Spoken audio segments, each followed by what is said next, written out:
రైతు సోదరులకు నమస్కారం. ప్రతి బుధవారం 6 గంటల 20 నిమిషాలకు మోండలి సంస్థ కోకో సాగు విధానాలపై అందిస్తున్న ప్రత్యేక కార్యక్రమాలకు స్వాగతం. మోండలి సంస్థ కోకో సాగును ప్రోత్సహించటం, రైతులకు సాగులో తగిన సాంకేతిక సహకారాన్ని అందించి మార్కెటింగ్ చేపట్టడంలోనే కాదు, సామాజిక బాధ్యతగా గ్రామాల్లో అనేక విస్తరణ, అభివృద్ధి కార్యక్రమాలు చేపడుతోంది. భూగర్భ జలాల పరిరక్షణ, ఇంకుడు గుంతల నిర్మాణం, పాఠశాలలు, గ్రామాల్లో మౌలిక నిర్మాణాలు, రైతులకు శిక్షణ కార్యక్రమాలు, విత్తన తోటల పెంపకం వంటి అనేక అంశాల్లో పల్లెల అభివృద్ధికి తన వంతు కృషి చేస్తోంది. గ్రామ స్థాయిలో మోండలి సంస్థ చేపడుతున్న విస్తరణ కార్యక్రమాల గురించి ఏలూరులోని సంస్థ అసిస్టెంట్ మేనేజర్ ఏ రవీంద్రరావు నుంచి తెలుసుకుందాం. మన దేశంలో చాక్లెట్ పరిశ్రమలో అగ్రగామి సంస్థ అయినటువంటి మోండలీస్ ఇండియా, ప్రస్తుతం పిలువబడే క్యాడ్బరీ సంస్థ, ఈ చాక్లెట్ తయారీకి కావాల్సినటువంటి ముడిసరుకైనటువంటి కోకో గింజలను మన రాష్ట్రంలో సాగు చేసేందుకు రైతుల్ని ప్రోత్సహించి గత 40 సంవత్సరాల నుంచి ఈ కోకో సాగును ముందుకు తీసుకెళ్ళడం జరుగుతుంది. దీనికి కావలసినటువంటి పరిజ్ఞానం అంతటినీ కూడా నిపుణులైన ఉద్యోగులకు శిక్షణ ఇప్పించి రైతులకు అందుబాటులో వివిధ ప్రాంతాలను నియమించి కోకో సాగును చేపట్టడం జరుగుతుంది. కోకో సాగు కావాల్సినటువంటి ముఖ్యమైనది చూసుకున్నట్లయితే నాణ్యమైనటువంటి అధిక దిగుబడినిచ్చే మంచి మొక్కలు కావాలి. దాంతోపాటుగా సాగు చేయడానికి అనుకూలమైనటువంటి కొబ్బరి తోటలు కానీ, పామాయిల్ తోటలు కానీ, ఒక్క తోటలు కానీ అవసరం అవుతాయి. వీటన్నిటినీ కూడా ఈ క్యాడ్బరీకి సంబంధించినటువంటి సాంకేతిక నిపుణులు ఈ ప్లాంటేషన్ ముందే ఆ ప్రాంతాల్లో పర్యటించి అనుకూలమైనటువంటి రైతులని ఈ కోకో సాగు వైపు ప్రోత్సహించడం జరుగుతుంది. దీనికి అవసరమైనటువంటి మొక్కలని ఏలూరు మరియు రాజమండ్రి నర్సరీలో పెంచి ఆ మొక్కలను రైతులకు అందుబాటులో ఈ నాటుకునే సమయంలో అందజేయడం జరుగుతుంది. ముఖ్యంగా ఈ కోకో సాగులో రైతులకి మంచి దిగుబడులు రావాలని, ఈ తోటల యొక్క ఆరోగ్యం బాగా ఉండి చీడపీడలు తట్టుకునే విధంగా ఉండేటట్టు ఈ కేరళ అగ్రికల్చర్ యూనివర్సిటీ వారి పర్యవేక్షణలో ఈ కోకో పరిశోధనలు చేసి ఆ పరిశోధన ఫలితంలో వచ్చేటువంటి మొక్కల్ని రైతులకు అందజేయడం జరుగుతుంది. దీంతో పాటుగా ఎక్కువ మందిని తక్కువ సమయంలో కలిసే ఉద్దేశంగా వివిధ మాధ్యమాల ద్వారా ఈ కోకో యొక్క పరిజ్ఞానాన్ని విస్తరించడం జరుగుతుంది. ముఖ్యంగా చూసుకుంటే మనకి ఈటీవీలో కోకో సాగు యొక్క మెళకువలు, దాని యొక్క జాగ్రత్తలు అన్నీ కూడా ప్రతి బుధవారం ప్రసారం చేయడం జరుగుతుంది. దాంతోపాటుగా ఆంధ్రప్రదేశ్ రాష్ట్ర ప్రభుత్వం ఉద్యాన శాఖతో కలిసి ఈ పంటకు కావాల్సినటువంటి సబ్సిడీలు, వివిధ కార్యక్రమాలను కూడా అందుబాటులోకి తేవడం జరుగుతుంది. ఈ కోకో గింజల్ని చాక్లెట్ తయారీలో ఉపయోగిస్తారు. ఈ చాక్లెట్ తయారీకి ఎంత నాణ్యతమైనటువంటి గింజలు ఎంచుకుంటే అంత నాణ్యమైన చాక్లెట్ తయారు చేసి దాని యొక్క మార్కెటింగ్కి ఎంతగానో ఉపయోగపడుతుంది. అటువంటి గింజల్ని కొనుగోలుదారులు ఎక్కువ రేటు చెల్లించి రైతుల దగ్గర కొనుగోలు చేయడానికి ముందుకు వస్తారు. కాబట్టి ప్రతి రైతుకి కోకో గింజల యొక్క నాణ్యతను పెంపొందించే విధంగా మోండలీస్ సాంకేతిక అధికారులు రైతులకు శిక్షణా కార్యక్రమాలు నిర్వహించి ఈ కోకో గింజల యొక్క నాణ్యతను పెంచి వారి పంటకు మంచి గిట్టుబాటు ధర కల్పించే సౌకర్యాన్ని కూడా కల్పిస్తారు. ఆ పండించిన పంటను మోండలీస్ కంపెనీ రైతుల ఇళ్ల వద్ద, వాళ్ళ గ్రామాల్లోనూ తోటల్లోనూ కొనుగోలు చేసే సౌకర్యాన్ని కూడా కల్పించడం జరిగింది. దీంతో పాటుగా ఈ కోకో సాగు చేసే ప్రాంతాల్లో సామాజిక బాధ్యతలో భాగంగా సమాజానికి ఉపయోగపడే కార్యక్రమాలు చేపట్టడం జరుగుతుంది. ముఖ్యంగా చూసుకున్నట్టయితే ఈ కోకో సాగు చేసే ప్రాంతాల్లో రైతులు కానీ, రైతు కూలీలు కానీ వాళ్ళ పిల్లలకి అంగన్వాడీ కేంద్రాల సౌకర్యాన్ని కల్పించడం జరుగుతుంది. కొత్తగా అంగన్వాడీ కేంద్రాలు నిర్మించి ఆయా గ్రామాల్లో అందజేయడం జరుగుతుంది. దాంతోపాటుగా ప్రస్తుతం ఈ భూగర్భ జలం యొక్క నీటి వాడకం ఎక్కువగా పెరిగిపోయి భూగర్భ నీటి మట్టాలు తగ్గిపోవడం గమనించడం జరిగింది.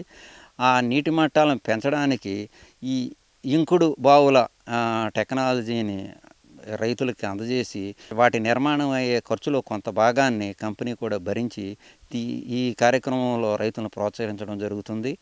దీంతో పాటుగా ప్రభుత్వ పాఠశాల యందు మౌలిక సదుపాయాలని, మరుగుదొడ్లు కానీ, మంచినీటి సదుపాయం కానీ, వంటశాలలు కానీ, అలాగే భోజనశాలలు కానీ నిర్మించి ఇవ్వడం జరుగుతుంది. సమాజంలో మార్పు తీసుకురావాలన్న ఉద్దేశంతో కోకో సాగు చేసే కార్యక్రమంలో తీసుకోవాల్సినటువంటి పనిచేసే వారి యొక్క జీవన ప్రమాణాలు పెంచే ఉద్దేశంతో యాప్రో అనే స్వచ్ఛంద సంస్థను నియమించుకొని ఈ కోకో సాగులో తీసుకోవాల్సిన మెళకువలు, ప్రమాదాల నుంచి ఎలా తప్పించుకోవాలి, ఈ పురుగు మందులు సురక్షితంగా ఎలా పిచికారీ చేసుకోవాలి, అలాగే పాము కాట్లు ఇతర ప్రమాదాల నుంచి ఎలా సురక్షితంగా ఈ కోకో సాగు కార్యక్రమాలు చేపట్టాలి, వీటన్నిటినీ కూడా వివిధ గ్రామాల్లో కేంద్రాలలో శిక్షణా కార్యక్రమాలు అందజేసి స్వీయ భద్రతపై రైతులకి, తోటలో పనిచేసే కూలీలకి కూడా అవగాహన కల్పించి వాళ్ళని సురక్షితంగా వాళ్ళ యొక్క కార్యక్రమాలని జరుపుకునేటట్టుగా శిక్షణ ఇవ్వడం జరుగుతుంది. దాంతోపాటుగా ఈ ప్రభుత్వం నుంచి వచ్చే వివిధ పథకాలన్నీ కూడా అందరూ, ప్రతి రైతు కానీ, రైతు కూలీలు కానీ వినియోగంలో కూడా అవగాహన కల్పించడం జరుగుతుంది. ముఖ్యంగా మన వ్యవసాయంలో చూసుకున్నట్లయితే ఈ పంట మార్పిడి, ఒకే పొలంలో ఒకే పంటగా కొన్ని సంవత్సరాల పాటు పండించడం, ఇవన్నీ కూడా చేయడం వలన కొన్ని ప్రతికూల పరిస్థితులు సంవత్సరం తర్వాత రావడం గమనించడం జరుగుతుంది. నియంత్రణలో భాగంగా మనం కోకో సాగు చేసే తోటల్లో ప్రధాన పంటలైన కొబ్బరి, ఆయిల్ పామ్, కోకో సాగు మాత్రమే కాకుండా కొన్ని రకాలైనటువంటి వివిధ రకాలైన పళ్ళ జాతి మొక్కలు కానీ, చెక్కనిచ్చే చెట్లు కానీ, అలాగే కొన్ని సుగంధ ద్రవ్య మొక్కలు కానీ తోటలో నాటుకున్నట్లయితే ఈ జీవ వైవిధ్యం అందులో పెంపొందించబడి కొన్ని రకాలైన పురుగులు, తెగుళ్ళు రాకోకుండా ఉండడానికి ఇది ఎంతగా దోహదపడుతుందని కొన్ని పరిశోధనల్లో గ్రహించి రైతులకి గత 3-4 సంవత్సరాల నుంచి ఈ అగ్రో ఫారెస్ట్రీ పథకం అనే దాన్ని పరిచయం చేసి పండ్ల మొక్కలు, ఇలా చెక్కనిచ్చే మొక్కలు, సుగంధద్రవ్య మొక్కలు, వైద్యానికి ఉపయోగపడే మొక్కలను కూడా రైతులకు అందించి ప్రోత్సహించడం జరుగుతుంది. గత 4-5 సంవత్సరాల పూర్వం ఈ కోకోకు సంబంధించిన ప్రతి పరిశోధన కూడా కేరళ రాష్ట్రంలోనే చేయడం జరుగుతుంది. దాన్ని దృష్టిలో పెట్టుకొని మన ఆంధ్రప్రదేశ్లో విషయానికి వచ్చినట్టయితే ఈరోజు భారతదేశంలో కోకో సాగులో కానీ, ఉత్పత్తిలో కానీ, ఉత్పాదకతలో కానీ ప్రథమ స్థానంలో నిలిచింది. ముఖ్యంగా నీటి యాజమాన్యం, పురుగుల యాజమాన్యం, పోషక యాజమాన్యం. అలాగే ప్రస్తుతం ఉన్నటువంటి ఈ కూలీల కొరతను అధిగమించడానికి ఈ ఫర్టిగేషన్, ఏదైతే మనం రైతులు ఎరువులు మొక్కలకి చెట్ల దగ్గరికి వెళ్ళి ఇచ్చి అది సమయానుకూలంగా మోతాదులు సరిగ్గా ఇవ్వకపోవడం వల్ల దాని ఫలితాలను అందుకోలేకపోతున్నారు. సౌకర్యం అభివృద్ధి చేయడం కోసం, అలాగే వాడిన మందుల యొక్క సామర్థ్యాన్ని పెంచడానికి ఈ ఫర్టిగేషన్ అనే దాన్ని ప్రోత్సహిస్తున్నాం. ఈ విధంగా ఈ కేరళ అగ్రికల్చర్ యూనివర్సిటీ మరియు గత సంవత్సరం నుంచి ఈ CPCRI central plantation crops research institute Vittala వారితో కూడా కలిసి ఈ కోకో పరిశోధనను చేయడం జరుగుతుంది. దీని యొక్క ఫలితాలన్నింటినీ క్రోడీకరించి మన ఆంధ్రప్రదేశ్ రాష్ట్రంలో రైతులకు అందుబాటులోకి తీసుకోవడానికి ప్రయత్నం జరుగుతుంది. దీంతో పాటుగా మనకి ఎక్కువ విస్తీర్ణంలో కోకో సాగు చేపట్టడానికి ముఖ్యమైనది కావాల్సిన నాణ్యమైనటువంటి హైబ్రిడ్ కోకో మొక్కలు కావాలి.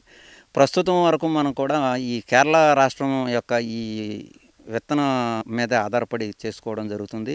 రాబోయే రోజుల్లో అవసరానికి తగినటువంటి విత్తనం అక్కడ అందుబాటులో ఉండదు కాబట్టి ఆ ఉద్దేశంతో మన రాష్ట్రంలో కూడా ఈ విత్తన తోటలను అభివృద్ధి చేయడం జరుగుతుంది. ప్రస్తుతం మనకి ఒక 3.5 ఎకరాలు కృష్ణా జిల్లా విజయవాడ దగ్గర ఒక పాలిక్లోనల్ గార్డెన్ అభివృద్ధి చేయడం జరుగుతుంది. అలాగే ఈ సంవత్సరం వైఎస్ఆర్ హార్టికల్చర్ యూనివర్సిటీ ప్రాంగణంలో కూడా ఒక విత్తన తోటని అభివృద్ధి చేయడానికి ప్రపోజల్ పెట్టడం జరిగింది. దాంతోపాటుగా కొబ్బరి అభివృద్ధి సంస్థ CDB వేగవాడ కేంద్రంలో కూడా ఈ విత్తన యొక్క తోటని అభివృద్ధి చేయడం జరుగుతుంది. రాబోయే 4-5 సంవత్సరాల్లో మన రాష్ట్రం కోకో నాణ్యమైనటువంటి విత్తనానికి స్వయం సమృద్ధిని సాధించే దిశగా మనం కృషి చేయడం జరుగుతుంది. వచ్చే బుధవారం ప్రసారమయ్యే కార్యక్రమంలో లేత కోకో మొక్కల ఎదుగుదలకు చేపట్టాల్సిన యాజమాన్యం గురించి తెలుసుకుందాం. అంతవరకు సెలవు. నమస్కారం. కోకో సాగుకు సంబంధించిన సాంకేతిక సలహాల కోసం అసిస్టెంట్ మేనేజర్ రవీంద్రరావును 9849787542 ఫోన్ నంబర్లో సంప్రదించగలరు.